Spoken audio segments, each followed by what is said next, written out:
Alright, there we go.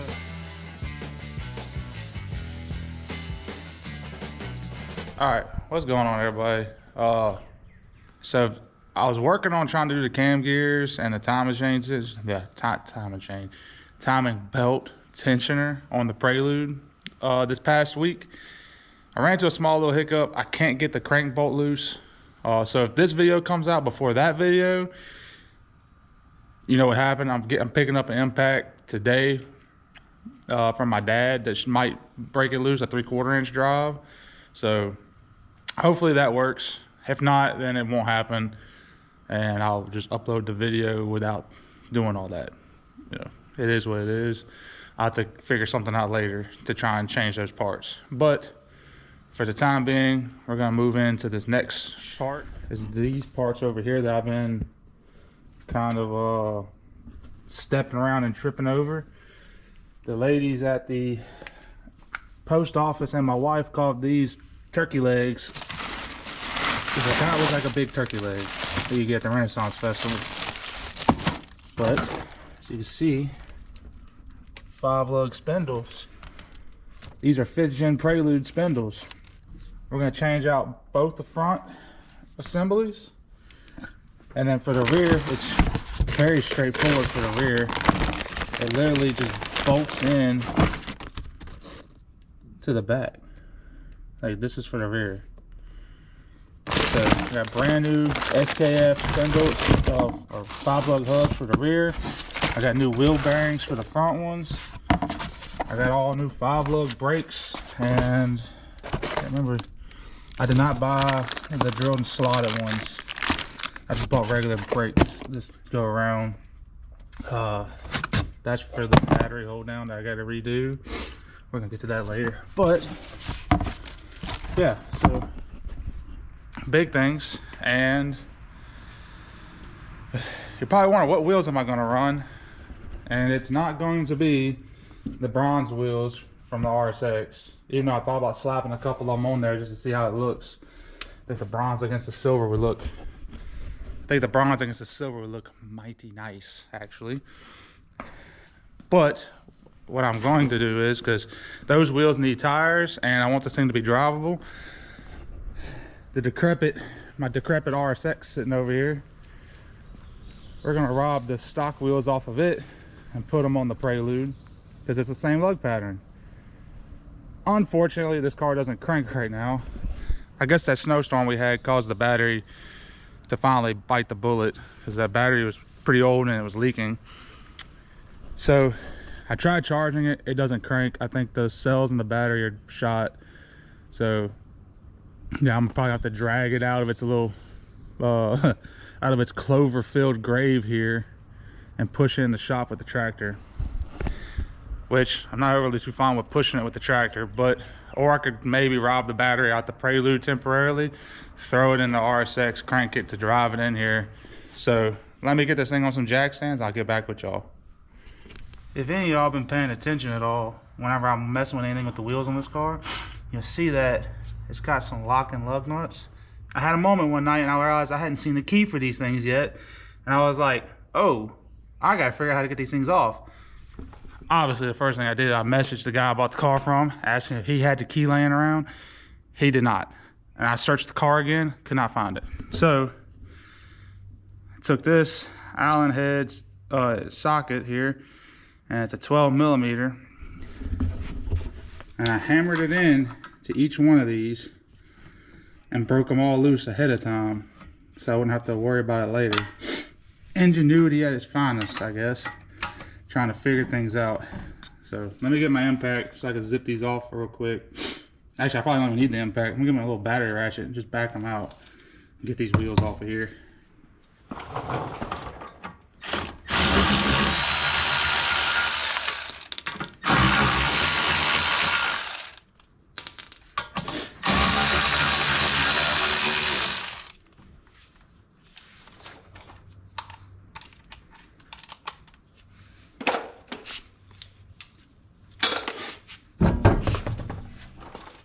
Dude, there's a lot of cobwebs up in here. Let me get something to get rid of all these spider webs.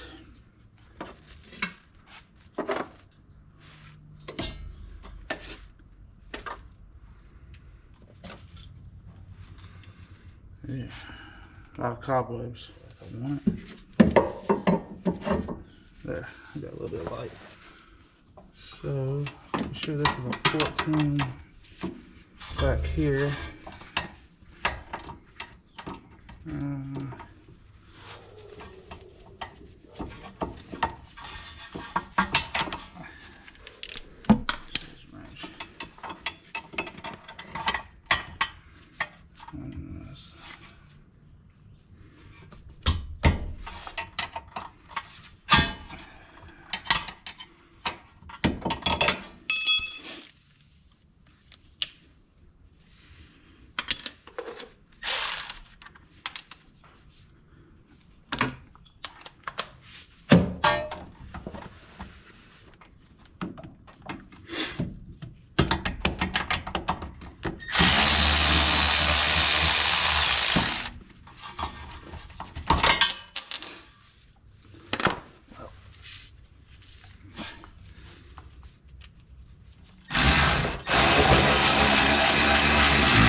Hole number 2.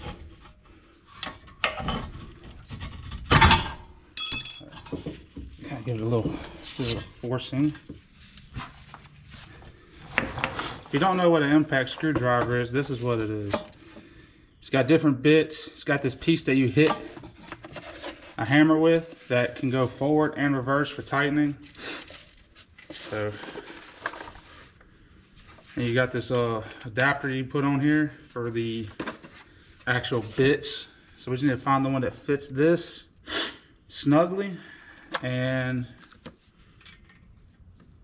it's not that one. There's only so many Phillips head ones here, so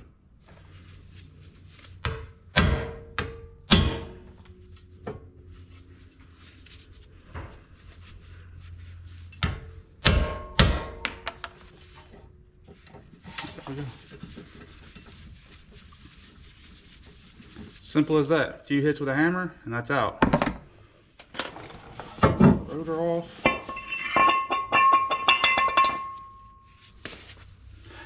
I opted for this little baby chisel. So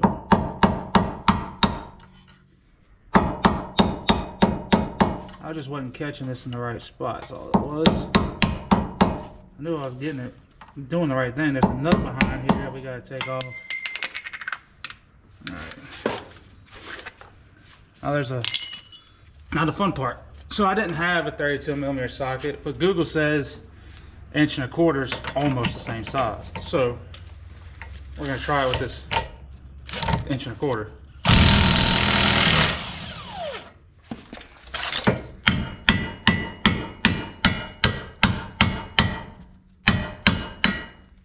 Alright, it's been a few days since I was working on that passenger rear hub, trying to do the 5-lug swap. We're gonna completely disregard pretty much everything I just did to that side, and I'm gonna just start over with the other side because I actually had to order some more parts. Following the old write-ups, they're not 100% accurate. They're missing a lot of stuff in the write-ups. Let's go ahead and say that now. When I put the 5th gen hubs onto the 4th gen spindles, I noticed that not very much of the spindle shaft was sticking out past the hub, and actually it looked like the 5th gen bearing was actually riding over the top of the shaft.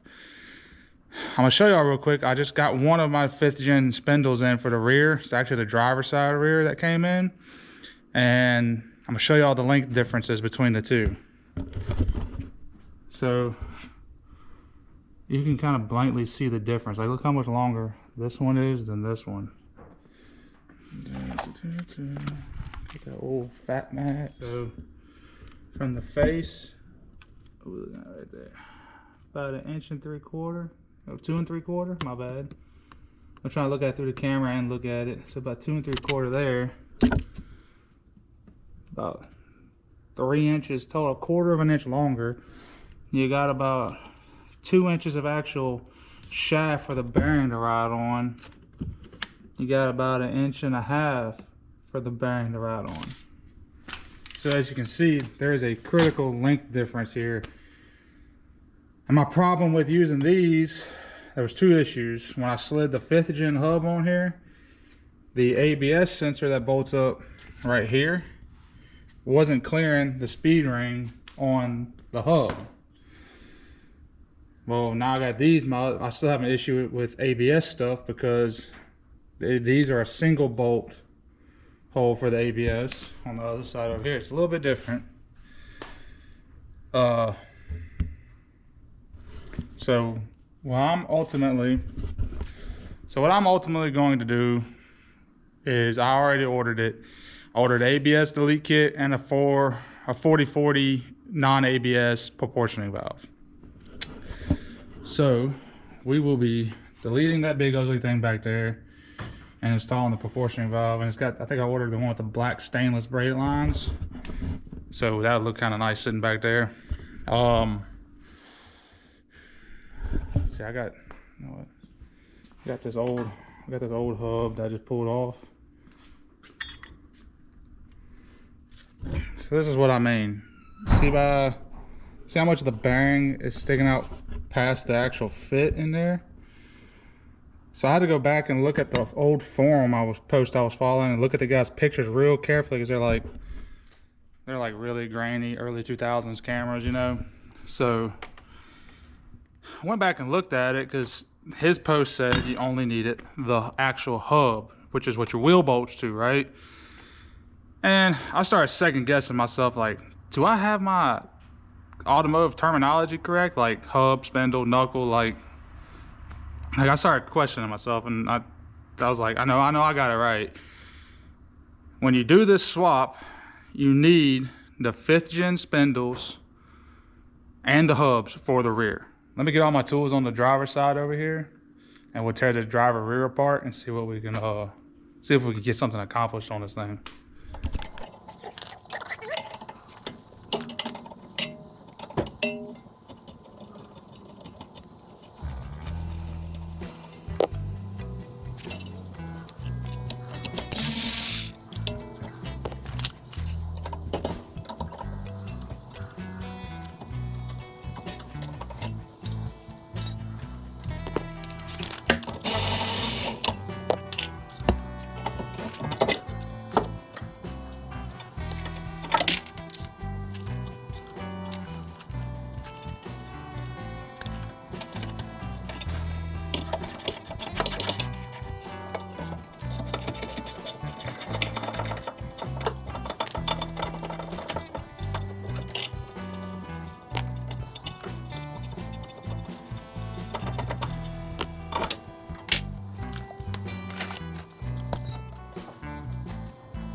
since I was cleaning all up in here, I'm just spraying the dust off.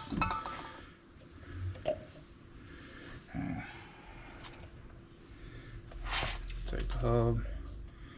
I'll put a little bit of never sees around this boss fit right here, just to kind of help it keep from corroding to itself again. I doubt I ever take this off, but you never know.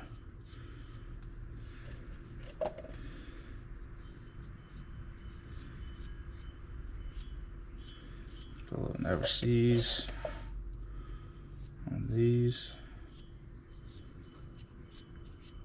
because it always helps to have a little aid in when you go to take stuff back apart, if you ever have to take it back apart, which eventually one day I'm gonna take all this apart probably. And one day I would like to take all this apart and do like a better restoration on this car.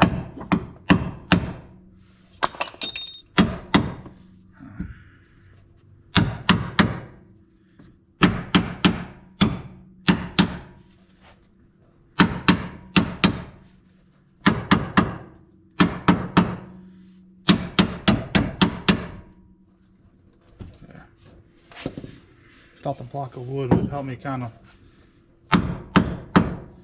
pop it in there a little bit better, but seemed to make it a little bit worse. All right.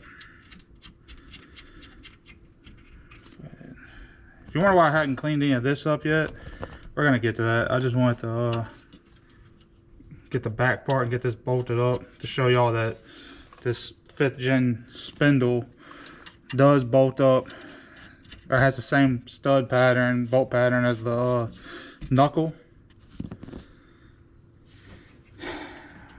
And as you can see, it does have the same bolt pattern because it went in. And get this nut. This one nut down here is like a pain in the butt.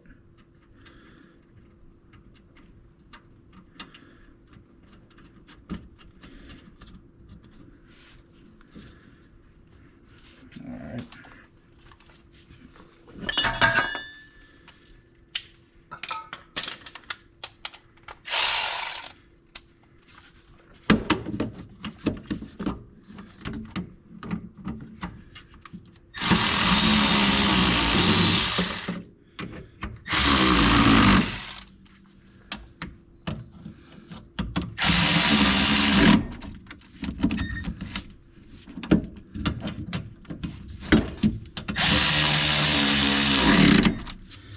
Clean up this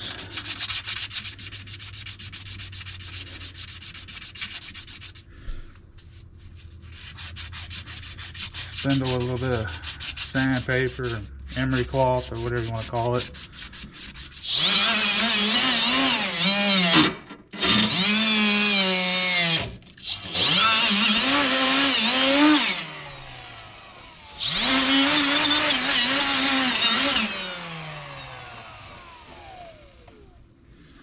Alright. Hit that with a little bit. Cleaner.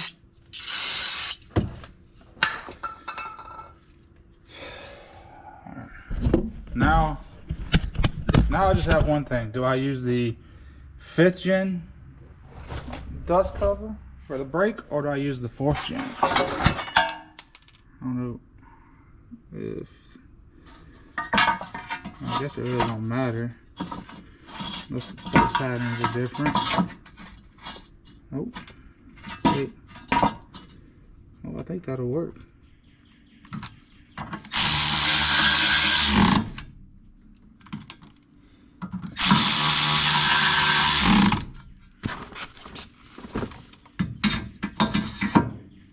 I'm gonna use the 5th gen nut.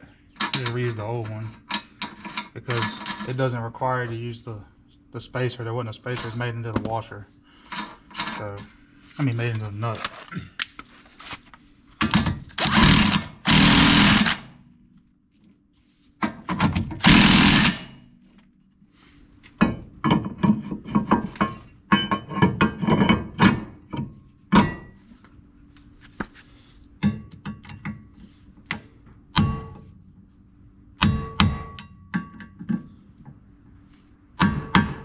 with the 4th gen hub, that was another issue. I couldn't put this brake bracket back on with the 4th gen hub. So like, I don't know how old boy that did the write-up did it, but I couldn't even get to past the rotor. So this is like a huge improvement over before. Just being able to look how much more engagement you got with the threads with this nut. You definitely didn't have that. You had like half that before. You didn't have your bearing all the way up on the fit for the spindle. Like half of the bearing wasn't supported for the load, so it was gonna prematurely fail. There was just so much wrong with trying to use the 4th gen spindles, like so much wrong. There you have it. It's all together. I went ahead and did the brakes off camera because I mean it's just a typical like doing a brake job, and I did use the 5th gen pads and all the metal clips that came with it, and that all fits into the caliper just fine. Now we just have the fronts to do and the one other back whenever the other spindle comes in. Now we gotta take these out, take them apart, clean them up, maybe throw a little paint on them. I got new wheel bearings for them in the box over here, so we're gonna go ahead and change the wheel bearings out in both of these while we're at it. All right, I went ahead and got them out the boxes, got them on the table. The ball joints they feel like they got some life left. I don't think I'm gonna leave them alone because I thought about maybe getting some new ones, and the boots ain't busted. So like I said, I'm thinking I'm gonna leave those alone for now. Also, I think I had a change of heart about doing the wheel bearings because these feel pretty tight. They don't have any play in them. Like they feel great. So I really don't see any point in pressing something apart that isn't broke yet to change stuff out. So I think I'm gonna leave the wheel bearings alone. I'll just mark the boxes so I know what they are later. And if these decide to give me issues later, I'll change them then. So I think I'm gonna do right now is I'm gonna cut these tags off, wire wheel these up, and put some paint on them. All right. It's a new day. I got 2 coats of paint on these things, and it really brought these things alive and the way they look. I didn't get everywhere. I might hit the backside of this with some paint when I get it on the car, but the bulk of it is painted, and it looks a lot better for both of them. I'm gonna work on getting some tools together real quick, and we're gonna go ahead and get started on this driver's side. See, I still have all my stuff laid out over here. Kind of laid out. It's all kind of just thrown out right now because I kind of knocked my bucket over that I had everything sitting on. But we'll get everything moved down here, and we're going to get this side taken apart, try and get this swapped out real quick. I'm going to start with undoing all these little 10mm that are holding everything on with a knuckle.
All right, so I got the knuckle out.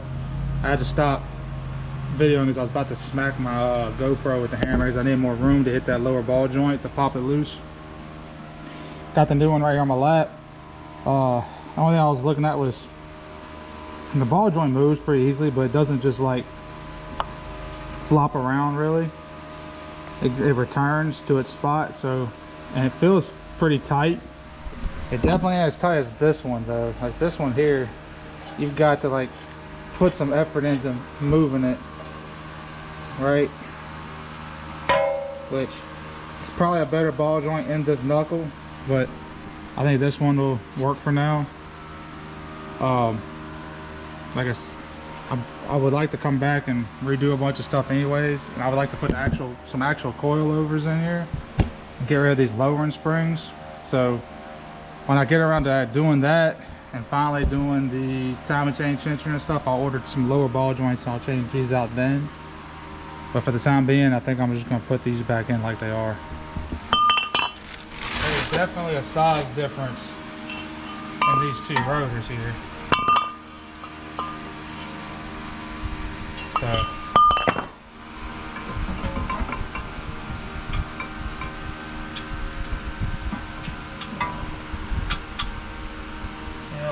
I had a feeling that was gonna happen. All right, I'm gonna have to order some calipers with some brackets, or really maybe just the brackets, I think.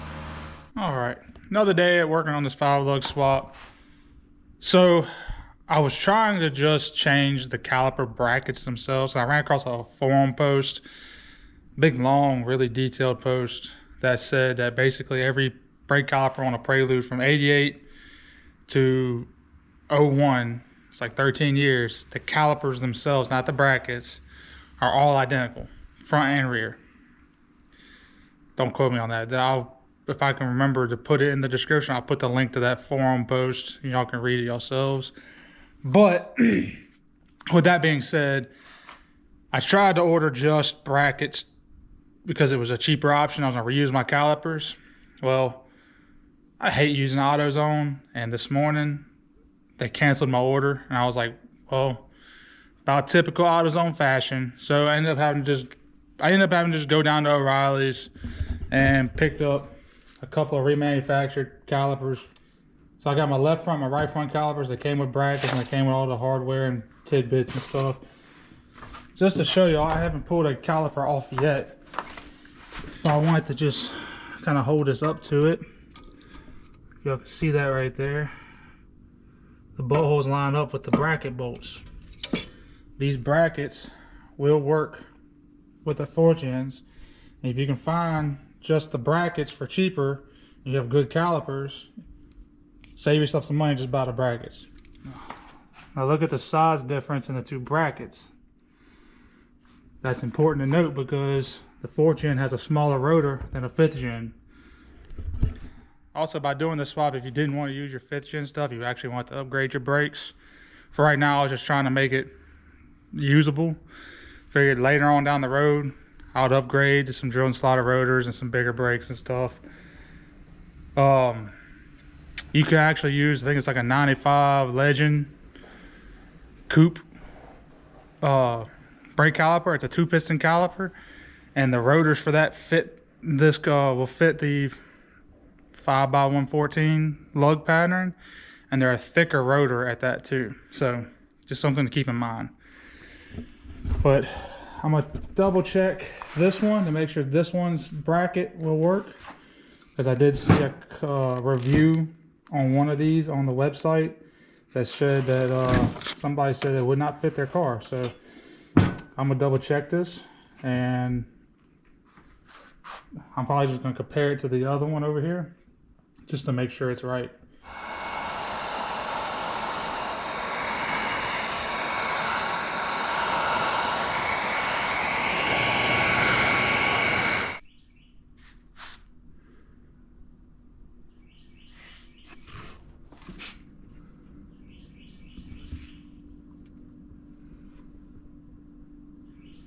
So last night I did a little prep work ahead of time. I went ahead and painted the calipers and the brackets black, pulled the rear ones apart and painted the calipers black and the brackets as well. Because as y'all saw before, the calipers I received from O'Reilly's were different colors of gray, and one of the brackets wouldn't even paint it. So that was just gonna rust when I put it on the car. I also went ahead and disassembled the right rear knuckle, so I have this spindle ready. I just gotta pop this shield off of here, which this one's in really good shape, and it's not rusted really at all. So I'm gonna use this dust shield, and then wire weld the mating surface for the brake bracket, and the mating surface where it bolts up to the knuckle. I'm gonna go ahead and do this off camera because y'all watched me already do the driver's side. I don't think y'all need to see me do that again. I'm gonna go ahead and put the rear brakes back together and put this spindle on and have the rear end completely done. And then we'll get together and we'll put the finish doing the fronts together, change the calipers and all that good stuff. Make sure all that fits before I start bleeding brakes. Well, actually, I can't even bleed the brakes yet because I'm doing the ABS delete.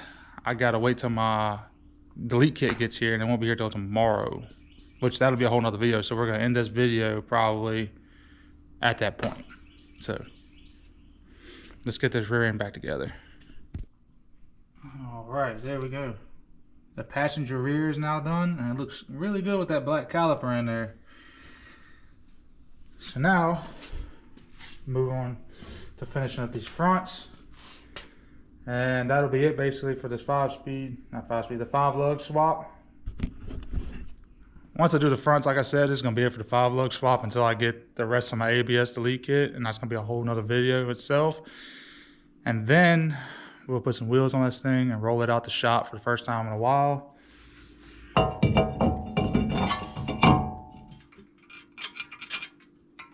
Oh wait, wrong bolts. These bolts.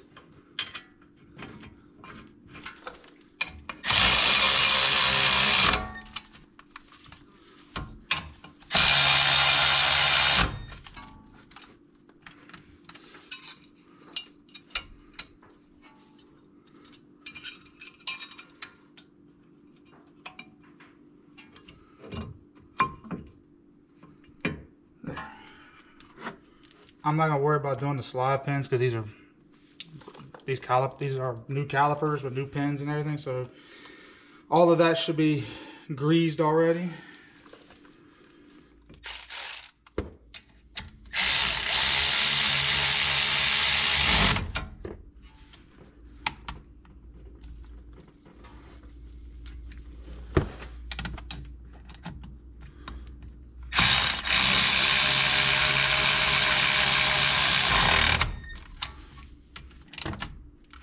Now it's time to swap the brake hose over. Got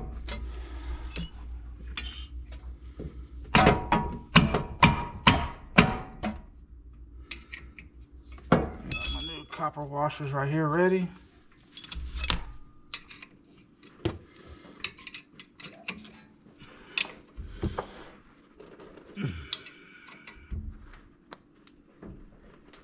There.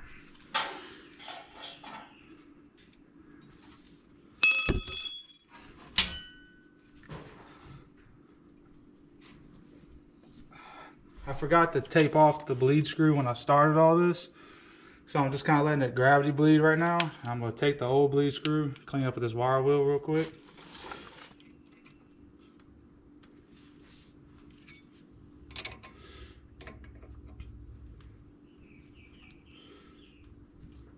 I don't feel like I ever really get the gravity bleed to work when I do brakes. That one bled pretty good. I had a couple of big stainless washers because there was in the write-up, and several posts I've seen people talked about these 4th gen axle shafts actually stick out a little bit past the endo right here. And actually, I'm gonna take it back off and show y'all. I don't know if I actually showed y'all that or not before.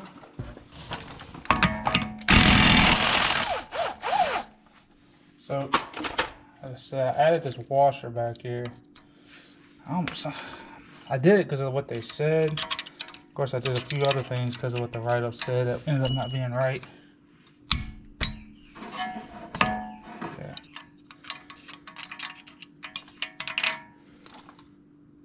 But it don't look like the washer contacted back here. But you can kind of barely see that the axle's kind of sticking out just a hair on this side.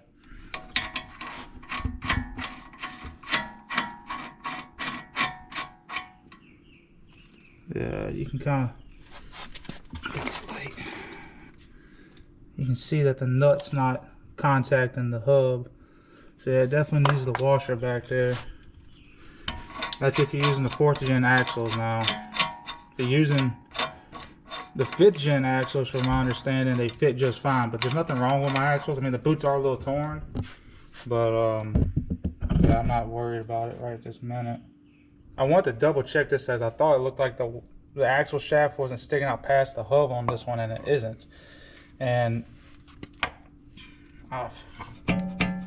it's bottomed out, and it's behind the hub.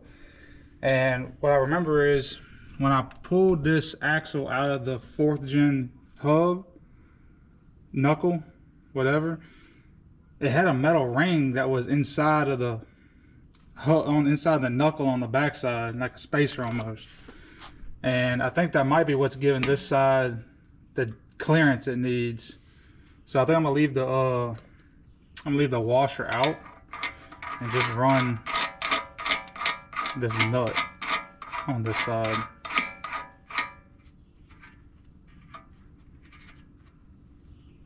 So, because I think this side will be fine without it. The other side definitely needs it.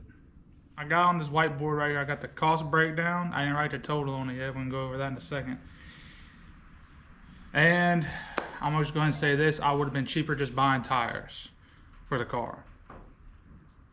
Blankly, I'm just going to say that. But I get a lot more benefits out of having the 5-lug swap done than not having it done, because the bolt pattern on the 92 to 96 cars is an oddball pattern, and there's not a lot of wheels available for it. So I actually came out ahead doing the 5-lug swap as far as wheel choices in the future. So this cost breakdown is just for the parts to do the 5-lug swap. It's not including the ABS delete stuff that I just bought. So here we go.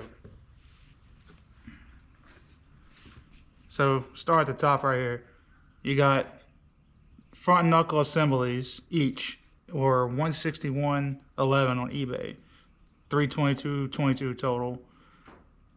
The one single rear spindle I bought was $108.95. That was with shipping. The 9701 rear knuckle was $177.65. I'm gonna go ahead and say that some of these parts had free shipping and some of them did not. So I don't remember which ones had it and which ones didn't. The brake pads and rotors from Rock Auto were $149.79 as the package bundle. The brake calipers from O'Reilly's were $79.99 each, or together were $159.98 without the core charges. With core charges and taxes, it was $254.13.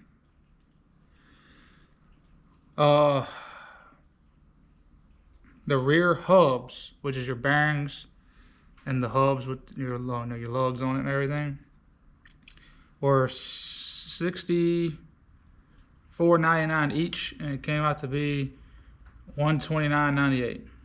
And then front wheel bearings, which I ended up not even using, they're optional if you don't want to change them out, were $32.79 each, and which was $65.58 as a set. And I did order all SKF bearings because I wanted quality stuff if I was changing them. So the total actually came out to be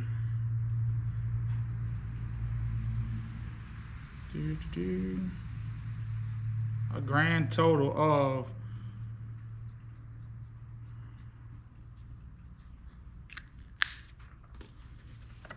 $1,114.15. And I don't remember if that's with or without the core charges.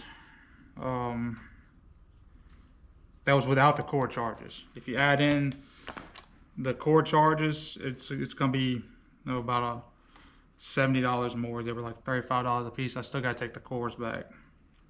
So yeah, $1,114.15. I could have bought a set of wheels with tires for that price. So yeah, but anyways, it's done now. And I thought that was going to be cheaper than buying tires for some reason. I think the initial cost of, I thought I was going to get away with just changing the hubs on the rear and doing front knuckle assemblies each. And the brake pads and rotors. Like it came out to be like, it was like what with buying tires, I think is what I originally came up with. But having to add in buying the extra knuckle and the extra spindle and then having to buy calipers really ran my budget out the park, right? It just shot itself straight in the foot. If you want to save some money, I tried to save some money on this. I showed y'all earlier in the video, you can use just the 5th gen or the 94 VTEC or 5th gen brake caliper brackets. The brackets work with any of the calipers. I had originally ordered them for like under $100 for the pair from AutoZone, and AutoZone kind of screwed me and canceled my order. Probably because they didn't actually have them when they when they went to fulfill the order. As you see, the 5-lug stuff came out really nice, especially painted black. Front. Here's the rear. I kind of wish I would have painted this dust shield before I stuck it back on, but it is what it is at this point. I'm not taking it back apart. So I hope my struggles or downfalls helped y'all out a little bit, maybe, if you're watching this trying to think about if you want to do this or not. So with that being said, if you liked the video, hit the like and subscribe button, drop a comment down below, and stay tuned for the next one. It's going to be doing the ABS delete with the new proportion valve and stuff. The kit just came in, actually, even though it wasn't supposed to be in today. So thank y'all for watching. Hope y'all watch the next one.